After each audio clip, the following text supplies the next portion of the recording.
Yo salute, Carl, everyone, and welcome back to the HCW YouTube channel.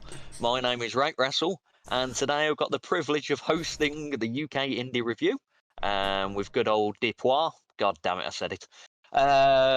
So this week's review is on Progress 140. No, wait, it's 141 because for some reason we're not doing 140 because DP wasn't there. Which is 141 Handshakes and Cheeseburgers, which was at the Electric Ballroom on the 18th of September. I'm guessing that was the date, without looking. Hope so. Wonderful. Anyway, how are you, Dipois? Well, Depois is feeling very good, very excited. You're feeling excited. Family-friendly show, this is. Okay, sorry, I'll be speak. Very Okay. happy. There we go. Happy endings and all that. Anyway, I think we should probably start getting onto the route because this will go a bit stealth if you let me carry on talking. So we're going to kick off with, supposedly it's the Sunshine Machine, the team of Chuck Mambo and TK Cooper, the greatest team, versus the Kings of the North, Bonesaw and Damien Corvin. So let's go. Indeed. So, as you say, start off with the tag team match. This is for the Progress Tag Team titles, held by Sunshine Machine, looking for their 6th defense. So we start things off. Immediately, Kings of the North jump the bell and go for the attack straight away on Sunshine Machine.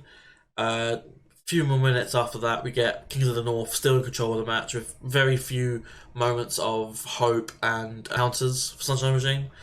Eventually, they do get the upper hand again, and we get an elbow drop on TK for 2.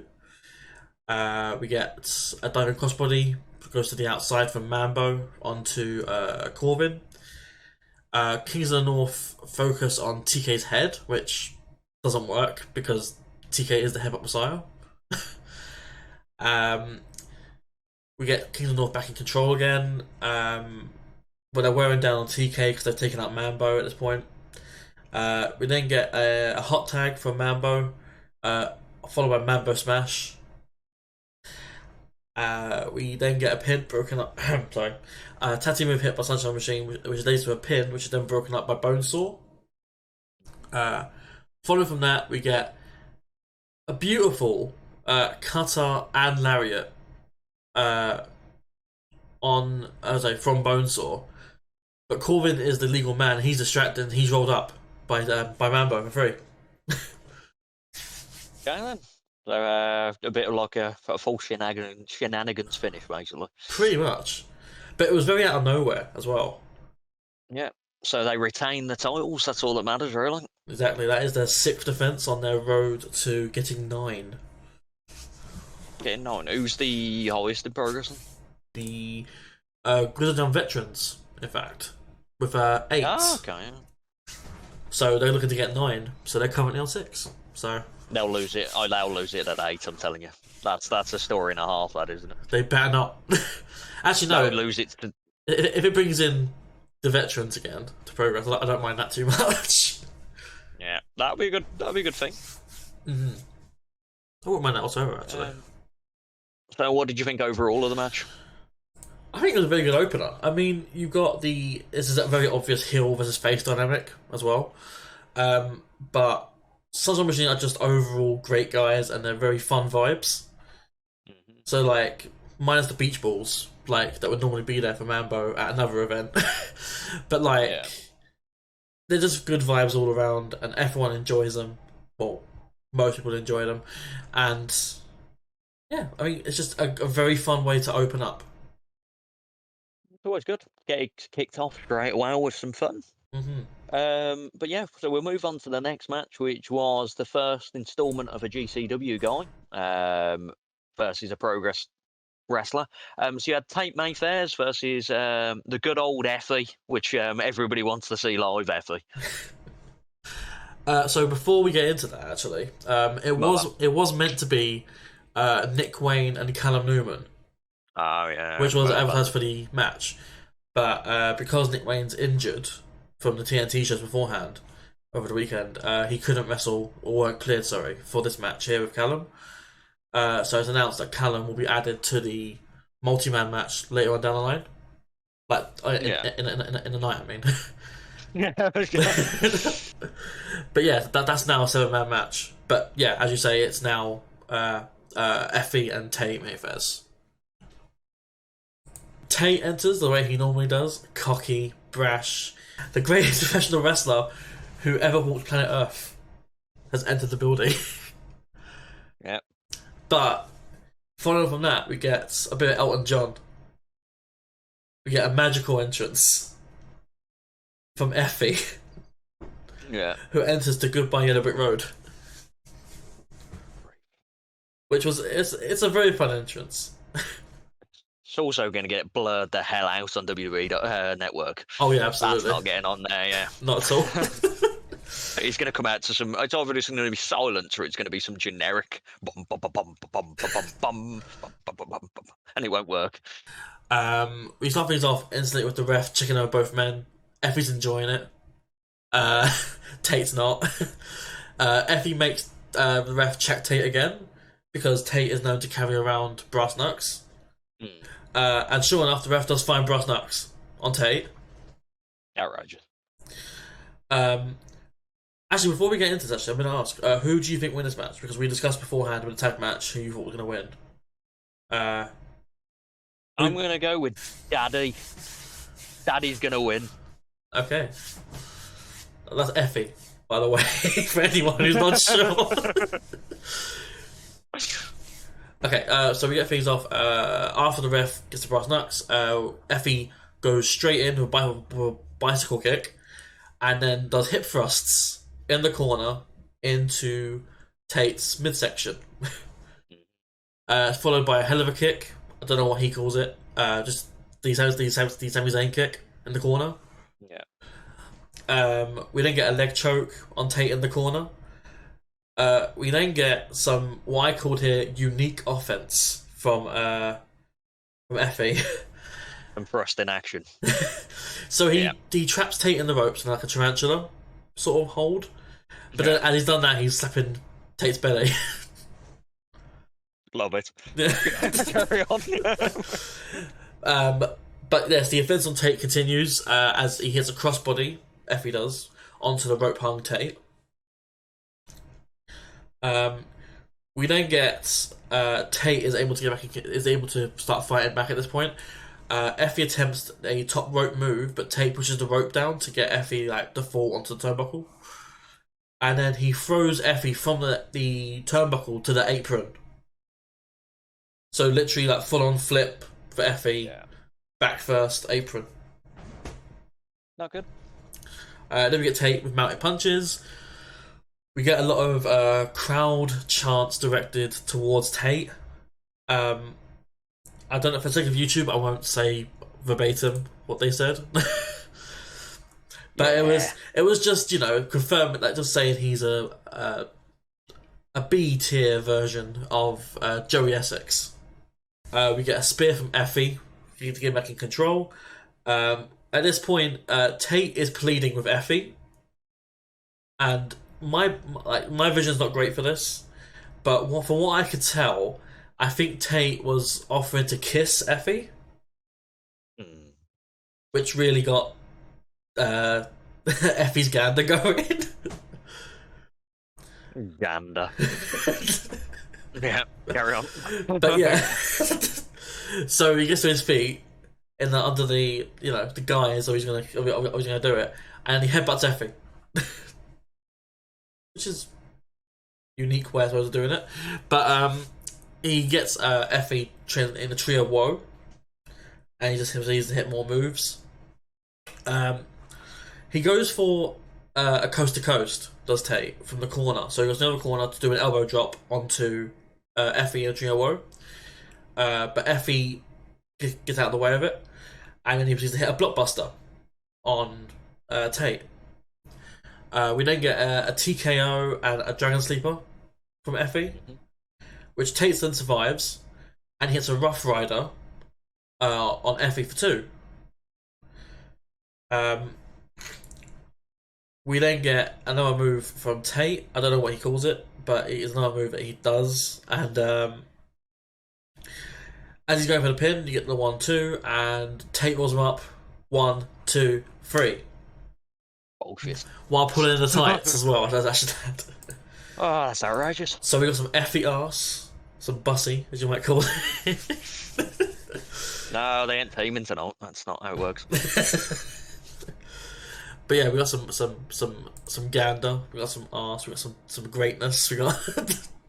Does Effie get his own back? That's all I want to know. Nothing. Anyway, that's the end of the podcast, everyone. So what do you think? I think this was it was a nice way to calm the crowd down after the opening match, but at the same time, it also served as a very enjoyable, very character influence match. So it wasn't necessarily about what you saw in the ring; it was more about the characters being displayed. Yeah, that's fair enough. But it worked either way because Tateness is greatness. Good grief. He doesn't sponsor us. Let's move on. So next up, unless there is something that I couldn't have seen, we've got Kid Lycos, who's just returned from DDT, and good old Joey Janela, who's stacked as hell right now. Big muscle man Janela. That's what I'm calling him nowadays. Fair enough. So yeah, as I said, there was nothing else in between. So we get straight to the next match. Lycos and Janela. Lycos is flanked as always by Lycos 2. Joey is flanked by his title belt for Japan, I guess. Yeah, DDT Extreme title, I think it'll be. I'm guessing. I can't. But so Lycos 2 instantly tries to help out. But he's caught off by a German suplex from Joey. Yeah. We get a lot of Joey in control for the first start of this match, so he throws Lycos to the outside. We get a lot of outside action. We then get Lycos 2 getting in Joey's face. He's then... It wasn't a punch. It was more like, Tournament's bop. Yeah. It's more like a sort of jab rather than a punch to the face. We then get a spot where Joey is holding up Lycos in a suplex stance, so he's holding him up like that. And he holds him, and do you know the ballroom, by chance? I've seen it on Pro Wrestle a lot, but I don't know it myself. Okay, so to the side, like, through the entranceway, there's a bar. Yeah. So Janela holds him in a suplex stance and goes through the bar while in the stance. Yeah. Is the new British Bulldog? So he literally carries him around the bar in a suplex stance, comes back to the ring, and then does the suplex onto the floor. Ripped. Man's ripped. We get back into the inside, where we then get Lycos 2 interfering again, and he actually is successful this time, and Janela is trapped in the ropes, which then allows Lycos to hit a corner dropkick on Janela. Yeah. We get inside cradle from Janela, which gets a 2 count. We get a top rope suplex from Janela. We then get... I don't know what the reason was for this. There was a crowd chant that started for Tequila. You know the song? Yeah, I know the song, but I don't know why that would be a thing. I don't know why it started, but... So, for some reason they're doing it, and Janela, you can tell, I think he wanted to do something in time to it. Yeah. He does the powerbomb in time with the Tequila! Like... But we get some more strikes and combinations, which leads to a Fisherman Buster from Janela. We get a Death Valley Driver on the apron to Lycos 2, who once again tries to get involved. He's having a good time, isn't he? Yeah. Yeah. Janela hits a super kick on Lycos from the apron. We then get he does like a springboard moonsault onto both Lycoses by the seating area. Yeah. We get a double foot stomp from Janela on the buckle to Lycos from the back in the ring, sorry. That is a 2. Mm-hmm. We then get Lycos attempting to use a black plate, like a tray or something. He attempts to use that, but that gets confiscated by the ref. But while the ref's not looking, Lacos 2, low blow. Lacos hits his finisher, gets a 2 count. And we get a move from the corner, so it's like a springboard springboard cutter from Lycos, and that gets a 3. So what do you think overall? I thought again, this is a trend you'll probably notice from me, but it's a very good match. But great ratings, yeah. Like honestly, like this has not been a bad show whatsoever so far, and at this point, this is another addition to the, the good to great match index. Yeah. Like what's worse is I would have picked Janela for this, so I would be I'll be 2-1 now if I went where the way I was going. Yep. Losing 2-1 now because I went Sunshine Machine before the video. Yeah. But yeah, so we'll roll on to Gene Money versus Matt Cardona for the Internet Championship, because that's a thing still. Yes. Yeah. So this is a title, essentially a battle between 2 custom belt holders, essentially. G Money being the G Money champion of the G Money Championship, World Championship. I don't know what it's entirely called. Carry on. But yes, it's that against Matt Cardona's internet title. So just clarify, this is just for the internet title, this match. Yeah. We get G Money doing his entrance as normal. Matt comes out, and I don't know if it's as usual or not, but he has no music whatsoever. I don't think so. I'm sure he has music on GCW. It might be. Or it might be he knows that his music's not going to be played on the network. Possibly. Or just being a heel. Yeah. But yeah, he comes out to no music, saying that we must recognise, the Deathmatch King.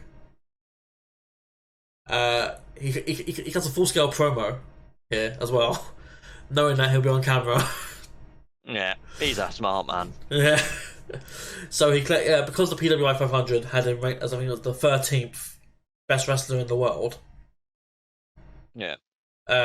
He mentions how he's higher than some Progress Originals. So he mentions he's higher than Pete Dunne. Yeah. He's higher than Gunther. Gunter, sorry. Yeah, that guy, yeah. He's higher than Drew McIntyre.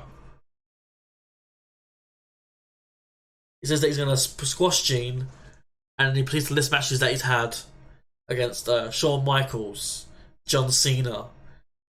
He won the Intercontinental title at WrestleMania. Yeah. But so we kick things off with the match. The match actually gets started.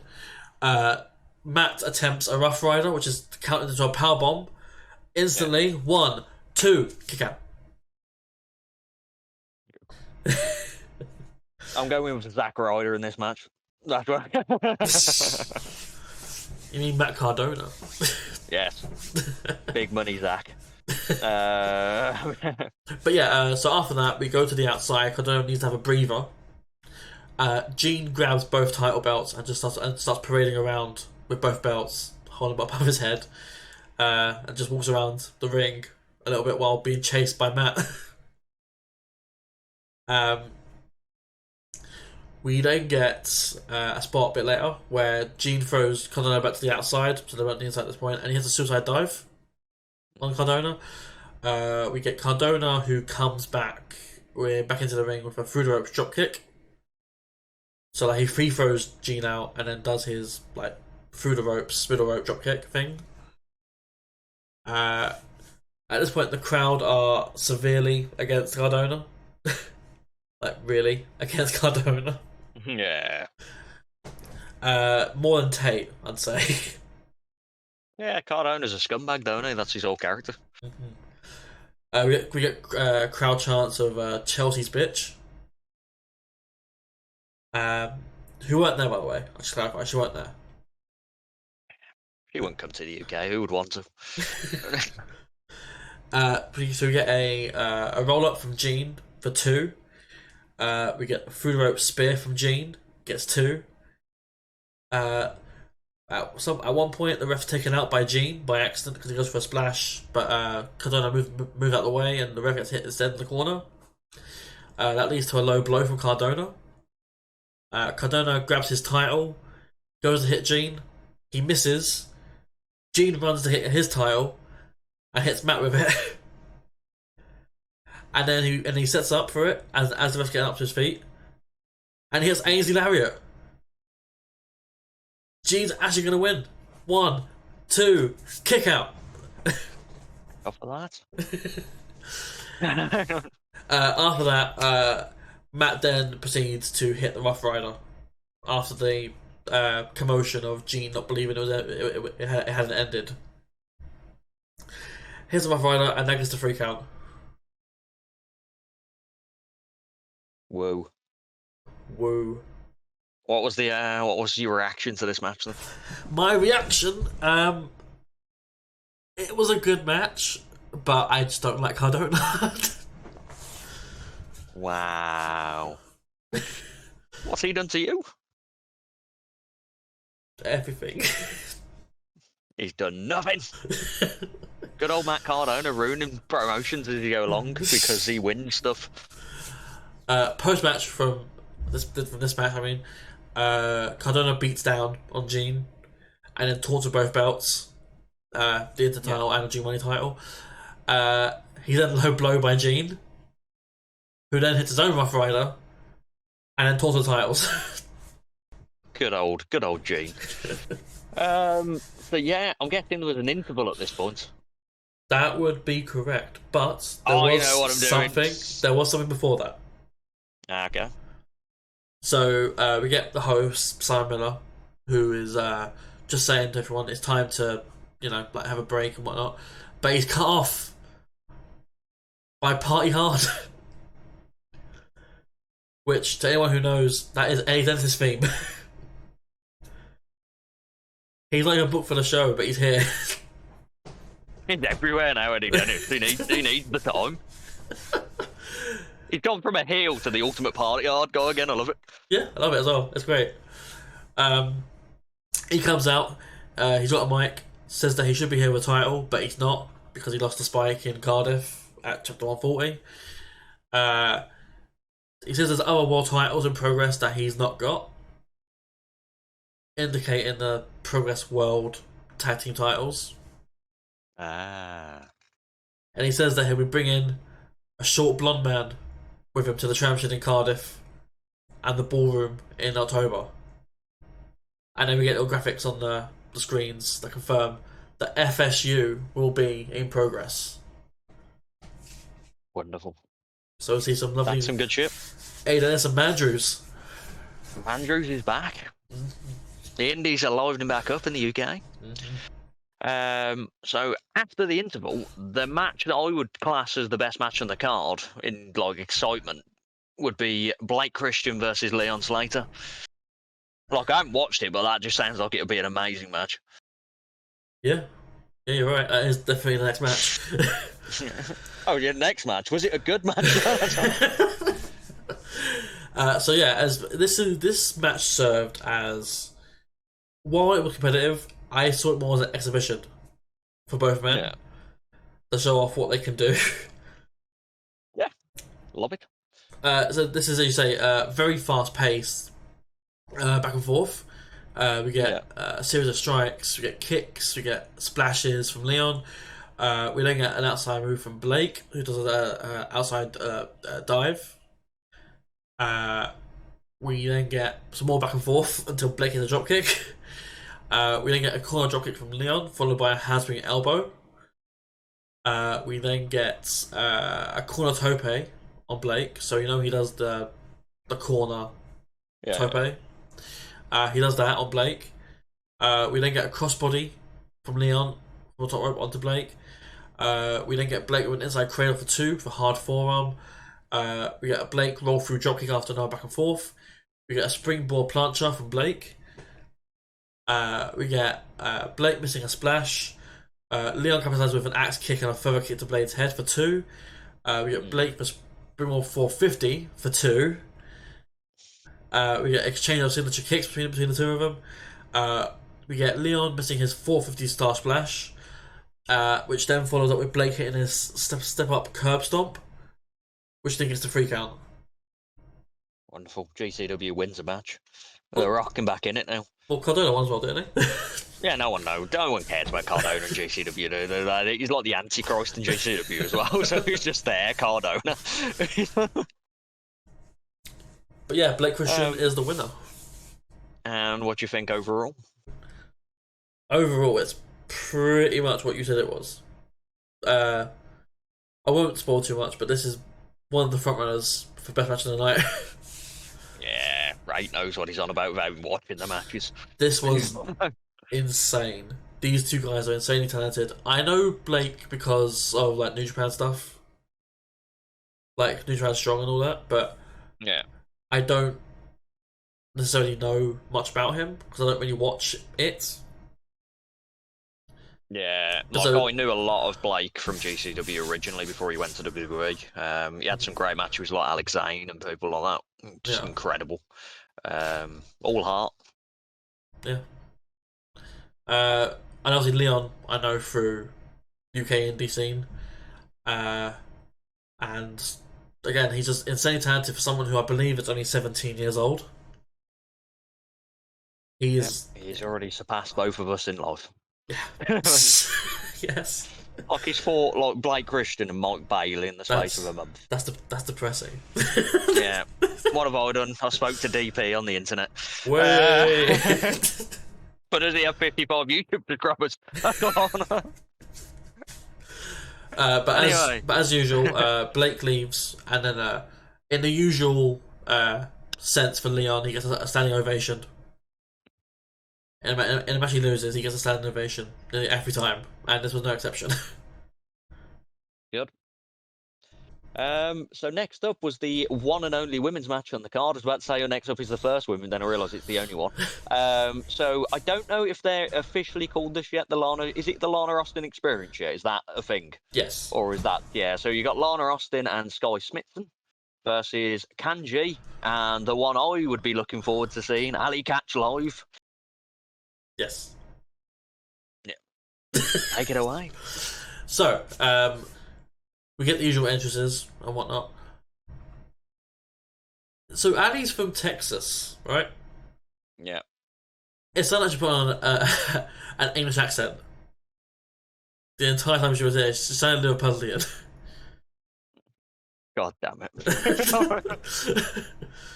It could be a mixture of just her natural accent and, you know, like the English coming out a little bit because she's enjoying the time here or something, but just the way she spoke, she just sounded a bit Liverpudlian to me.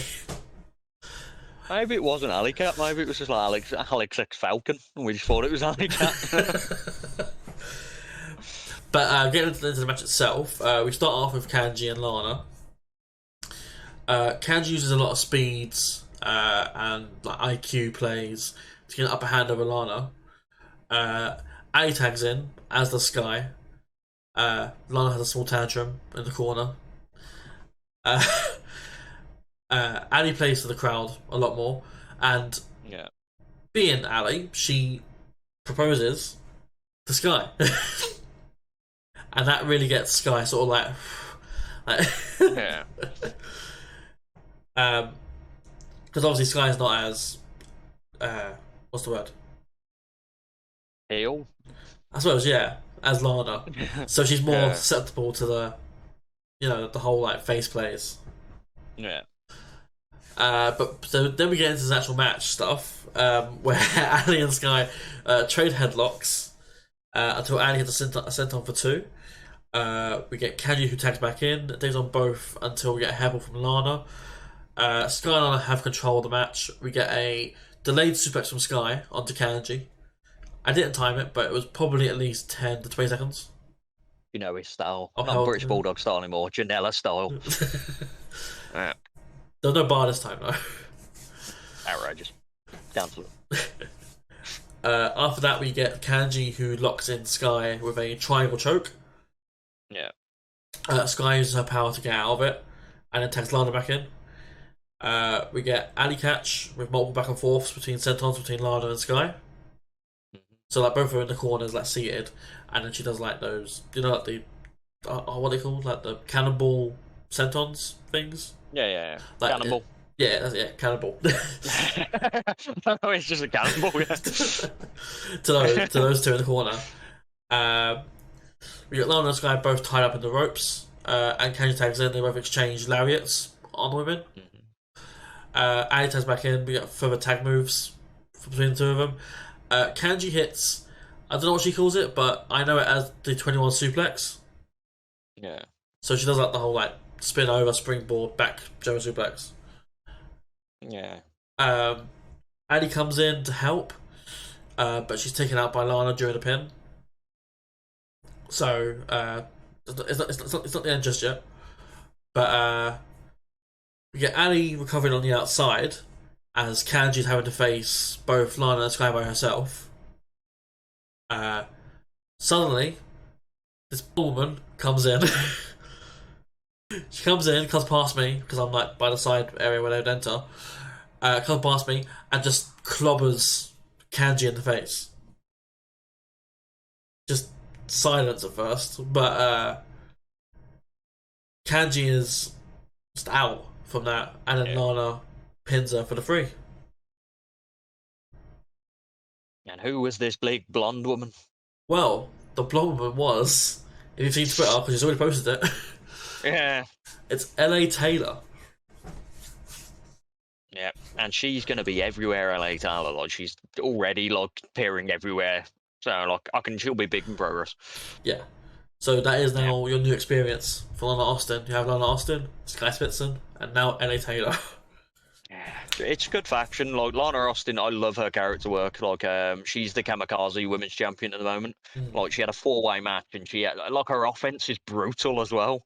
Like, she'll just pull out, like, brutal moves, like lariats out of nowhere and stuff like that. Like, you don't expect it from her. Yeah. But yeah, that'll be a good force to reckon with. Lana Austin experience. LAE.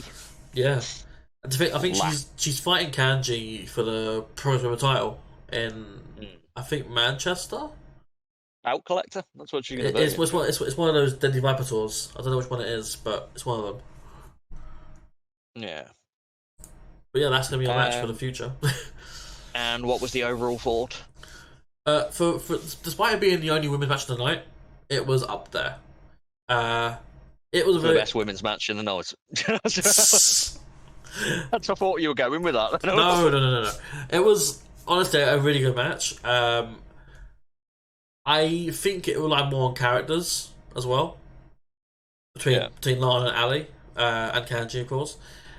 Sky is just, sort of like the bodyguard for Lana. But yeah, this was a very good match. Yeah, it was a very good match. It's a very good tag match. Match. I really like that opinion. Really good match. Good match. Really good match. Next up, according to Cage Match, because they haven't edited it correctly, it's a title opportunity 6-way match. There's 7 people in the match, so they need to edit that. So you had Callum Newman, Danny Black, Man Like Dorit, and Robbie X, the underrated Robbie X. I'm saying that every time I get until he's rated more highly.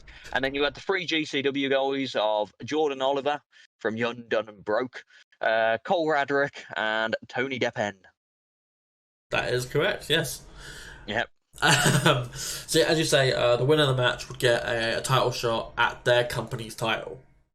Yeah. So, Pro Style 1 the Pro World title shot, GCW 1 title shot. Yeah. I'll be honest here, my notes on this are very bare.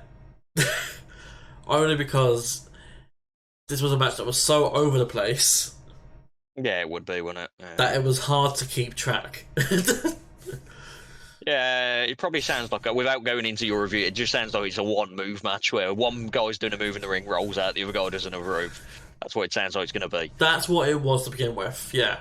Yeah. So, someone come in there, they're on fire, then take out by someone else, they're off to the outside, then that person's on fire for a little bit, they get taken out by someone else, they're off to the outside.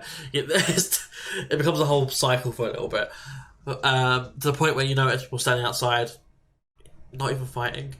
They're just sort of... Yeah, that's the one thing that lets wrestling down in the eyes. I don't like when you just see them sitting there, just watching, just lie on the floor or something. Yeah, I so it doesn't look as obvious. I don't mind if it's like getting their breath back or something like that. I don't mind that whatsoever. Yeah. But when you're like just staring at other people who you're meant to be fighting... Yeah, it's really awkward. Why are you not in the ring? But yeah, it happens a lot in GCW. Yeah. So F1 is thrown out the ring to start things off, and we're left in the ring with Robbie X and Jordan Oliver. Jordan's then taken out by Deppen, who then fights with Doris. Danny Black and Callum Newman sit together on the outside. Newman proceeds to beat up on Oliver on the outside. We get a full-way slam from Doris on Deppen on the inside of the ring. We get Cole Radrick's first appearance in the match, where he does, I don't know what this is, but it's a gun punch. Yeah. So he's all like, has the gun to their chest, and then he'll turn it into a punch. Heart punch? Yeah, kind of. Yeah. But he does that a lot. Yeah. And then we got Doris, because he's on the ends. He comes in with his own gun. But it's an actual probably gun, isn't it? Is it a gun? No, Has he got a gun? Are they allowed that on the network? Doris is shooting people now? You gotta do what you can to get the title shot. But no, he comes in with his bigger gun. But he's caught off guard by Cole's gun. And he falls victim to the gun, I don't know. Sounds like America's invaded the progress. That's what it sounds like. Before I continue, by the way, who do you think wins the match? Someone with a gun. See, because it's the total opportunity of both brands, it can be anyone. I thought GCW wouldn't win it at all because I thought it'd be a Progress one. I'm going to go with Robbie X. Let's go with that because I'll be disappointed when he doesn't win. Okay, so at this point I started losing track of notes. So this is where I've put like bits and bobs in. We get a springboard dropkick from Doris. We get lariats from Deppen on everyone. We then get a spot where Robbie X does his like somersault back kicks. Yeah. To the ropes. He takes like 3 people with it. He hits his finisher on. I think it was Oliver. We get the 1, 2, but then Doris brings up with 450. And that 450 allows Doris to pin Oliver for the 3. God damn it, Doris. What did I tell you in training? Don't ruin me. So yeah, man like Doris has won a shot at the Progress World Championship. That's good. Doris is on fire. Doris is on fire. What was the overall view of this absolute scramble? Yeah, it was an absolute scramble. Everyone was everywhere. There was action everywhere. It was hard to keep your eyes on everything at once, which is probably the only downfall I'd say of the match. But trouble in it if you're not watching live, that is the difficulty. Yeah, like obviously on network, or whatever, it'll be a lot easier to watch everything. Yeah, because you got pan like flipping WWE style, like because you know the cameras everywhere, so people are filming everything. Yeah. So it's a lot easier. But when you're there live, it's a lot harder. But it was overall a very good match. It was nice to see some GCW guys that I wasn't too familiar with. So I like before I didn't know Jordan Oliver, I didn't know Cole Radrick. Yeah. So it was good to see them and good to get experience of them as well. I'm glad you saw Jordan Oliver. He's everywhere in America as well. Like MLW is where he used to be a lot. That's where I got to know him, and he became big in GCW recently. Yeah. Fair enough. Facts. Did anything happen before the main event? If it did, I didn't write it down. Okay, wonderful. So I'm assuming not. So we'll go straight into the main event, which was a death match with Sprite Trevay, who has the odd death match, versus Drew Parker, who is in all of the death matches now right now in BJW and the world, basically. Yes. I remember when he was just fighting with YOLO Squad and he was a nice little young lad. Now he's fighting with barbed wire and light tubes all the time. So, a bit of history here between these two as well. These two are part of the DNR in progress. I forgot about that. Yeah. So Spike says that he wasn't aware it was going to be a deathmatch when he signed the contract. He says he'll offer to put his title on the line if Drew reverts on the deathmatch stipulation. Yeah. Drew then says to him, "You signed the contract, you daft bastard," and then just hits him. So we're rolling. Yeah. I expect absolute chaos. Yeah. In a match that followed another chaos match. So we start things off with instantly a low blow on Spike. He hits Spike with his title, the King of Freedom's title. Yeah. And we get started with things, and we go straight to the outside. Yeah. We get an exchange of chops between them. Spike introduces a kendo stick, which is fucking massive. Like like you see on TV, you see like these kendo sticks that aren't that big. They're like medium length, forever. This one was like, I can't explain it. It was massive. I can't even explain it properly, but it was really big. It's a big kendo stick. Oh, you better stand by the way you said it was really big. You ruined the main event for me already. Carry on. But yeah, so Spike uses it on Drew. Drew then uses it on Spike. We then get a spot where Spike attempts to chop Drew against the post and misses the first time, so his hand slaps the pole. Then Drew drags Spike to the other corner, on the outside that is, and Spike reverses it, goes another chop, but Drew ducks, but Spike stops herself, so Spike just hits her in the back of the neck. We're going to go to a third corner, and then there's give up on it completely. And then there's battles to exchanging blows with each other. Yeah.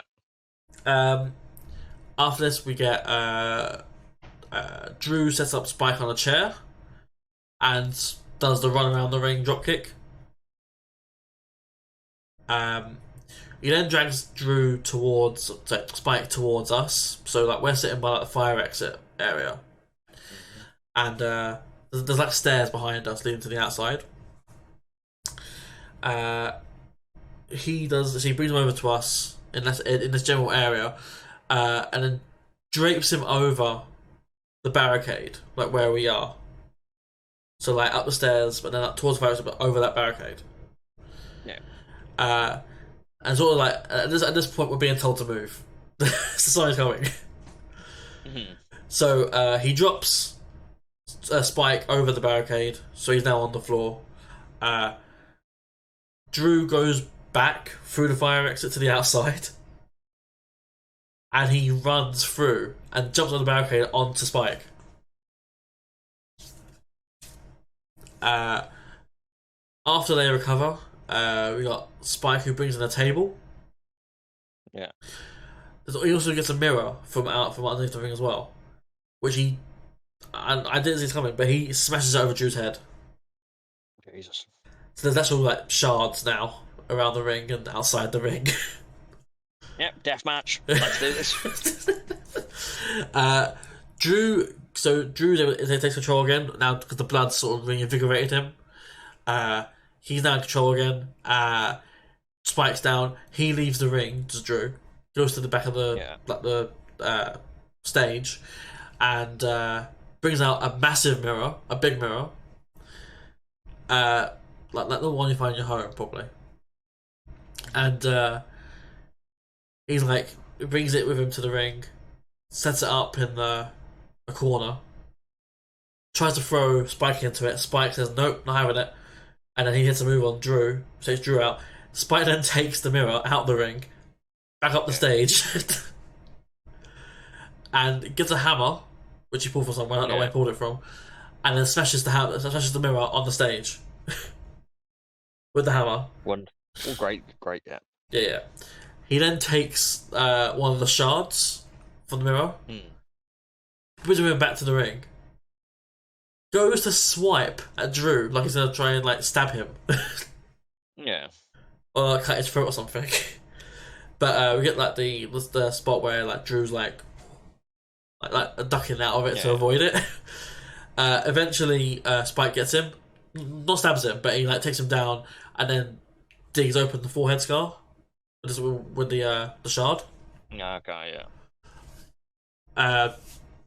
I called it a shiv, but Well, close enough, really. Yeah. yeah. Drew brings in a wooden board covered in barbed wire. He's thrown into it, as is the rule of wrestling. Spike brings in thumbtacks, so he brings in a little pouch, and there's not much done with those right yet. It's just they're there. Yeah. We get a spot where he lays them out now. So they're all like, there's tons of them, by the way. And do you see this little golden sort of shower of like pins and thumbtacks and whatever just fall onto the mat? Yeah. And he goes to suplex Drew off the turnbuckle into this cluster. Crap, yeah. But Drew throws him off the corner and back first into the tacks. We then get so Drew is not Drew. Spike, sorry, is still on attacks, and Drew splashes him from the rope into the tacks into Spike as well. He then brings in a ladder. So he brings the ladder into the ring, starts climbing it. We get someone in a Progress red like crew shirt. They come in, hold ladder still. Probably just keep it steady, you know. Yeah, that's a thing. But then the crew member tilts ladder. They start tilting it, and they throw Drew off ladder. And then they like take off their crew shirt, and they're wearing a Spike Trivet shirt. And then they just proceed to choke slam Drew into the tacks. Yeah. It was Luchasaurus. No. Okay, it wasn't Luchasaurus. That's my guess. No, it was an indie wrestler called Bullet. I don't know if you know him. Bullet. Bullet. No, I do not know Bullet. Bullitt. There's too many gun references on there. But yeah, he throws Drew into the tacks, and Spike essentially chokes him out while he's unconscious to get the win. Okay. So still a champion, Spike Trivet. Until Mandel Reese comes for him in a high-fly Lucha Libre match. Yes. So what was the overall reaction of this to yourself? This was insane. This was a very different kind of deathmatch. You had someone who was hesitant to do it because they didn't want to in the first place, and someone who was very enthusiastic about it. So it was a good style to see Spike as well, who didn't want to do it, but just went through with it because he had to shut up Drew, essentially. I'm sure Bullet will play a role in some future matches now with Spike. Yeah, it makes sense. He's a big guy, like he's like a 6 foot something guy, like he's there as muscle for Spike, who is very much not 6 foot, like 300 pounds, like. Yeah, it's an average build, Spike, like an average UK build, yeah. Yeah, but he's a great talker, absolutely. But yeah, this is a deathmatch. This is very insane. This was very off the cuff. This was very, compared to everything else on the night, it was definitely a match that made sense to end the show. Yeah, yeah. Because you don't want others sort of resting on glass shards, do you? Yeah, and then overall, how do you think the show went? Overall, the show was fantastic. I've seen others comment on it, and like see some fans during the show as well, who thought it was a bit underwhelming at first, which I personally didn't agree with. I thought this was a nice little a breath of fresh air. Sorry, to see some different phases in the company, in the ballroom. Yeah. It's like, I don't really understand that mindset, but I personally really enjoyed it, and I look forward to seeing some of these guys again, because I talked to most of them, and they loved it here in the UK, so I'm sure they'll come back at some point. Yeah, they need to meet Rate. That's who they need to meet. God damn it, Progress. But yeah, solid show, very solid show. That's always good. So that's the end of the review, I guess, unless there's nothing else to get there. Probably should have done this at the start of the video because I realised people care more at the start of the video. Please like and subscribe. It helps a lot. You probably need to switch this to the start of the video, me saying this, that might work. I might have to, yeah. Yeah, please like and subscribe. It helps us a lot. You know, we're doing more interviews. DP might have a few lined up. I've got one recorded that's in the bank with Luke Douglas, which will have come out after this, before this video, so it's pointless me mentioning it now, thinking about it. But yeah, we're having fun, and if you check out the this video's too far in advance. I was going, if you check out the next podcast, you'll see how Ali Cat thinks of me. But the podcast already happened. God damn it. Anyway, goodbye, people.